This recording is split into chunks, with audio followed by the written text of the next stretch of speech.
I knew the company was toast the second I saw him walk in. Not the dip in stock. Not the messy HR memo about streamlining operations. It was Steve.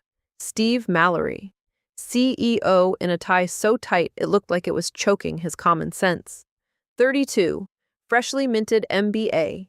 And an ego so inflated it could float a blimp over Times Square. He walked into the engineering floor like it was his private runway, smug grin locked in place. And of course, he had an announcement. My name is Casey Jordan. I've been the lead systems engineer at Vertex Analytics for 8 years. I built the proprietary algorithm that powers 90% of their client risk predictions. 8 years. Countless sleepless nights. Millions of lines of code. Every quarterly report. Every client pitch. My brain kept the lights on. But to Steve? I was a legacy coder. A relic. A placeholder for the past he needed to disrupt. Team, he said, clapping like a game show host. I've reviewed our tech stack, and it's weak, slow, antiquated. He threw up a slide filled with random arrows and circles. Some looked like a toddler's doodle on Adderall. We're moving to a fully cloud-native AI framework by Q4.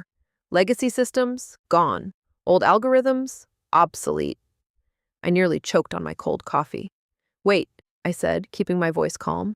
That algorithm, it processes over 12 million client transactions per day. It handles risk detection that prevents fraud and legal liability. You remove it and you break the company. He smiled, that smug, rehearsed smile. Casey, you worry too much. We need speed, innovation, agility. Agility, speed. I nodded. Sure. Fast forward. By midweek, they cut my access to production servers. My Slack messages were ignored. My calendar invites vanished. Classic corporate invisibility trick. Friday, HR sends the calendar invite. Quick check-in. Conference room 3. Ah, yes. The "we'll fire you quietly before the weekend" move. I packed a small bag, my laptop, a hard drive with my personal projects, and the emergency caffeine stash. Conference room 3. Steve and HR. His posture screamed, I'm in charge. Casey, HR started softly, we're restructuring. Your role no longer aligns with the company vision. Translation. Fired. I didn't flinch. Didn't argue. I slid my badge across the table. Laptop next. Steve's smug grin didn't falter. You understand this is final? I nodded. Completely. Then I placed a thin manila folder on the table. What's this? Steve asked, trying not to sound nervous. Contractual obligations, I said. See, back in 2016, when Vertex couldn't afford me as a full-time hire, I'd signed a licensing agreement. My proprietary algorithm? Licensed. Not company property. I was the landlord, and they were renting. Steve's confident smirk faltered. I pointed to Clause 5.2. Unauthorized modification of my code would result in immediate license revocation. And Clause 7, I continued, requires quarterly payments. Your payment this quarter is 14 days overdue. He laughed. Oh, he laughed. This is old paperwork. I've signed the payroll. You're an employee. We own it.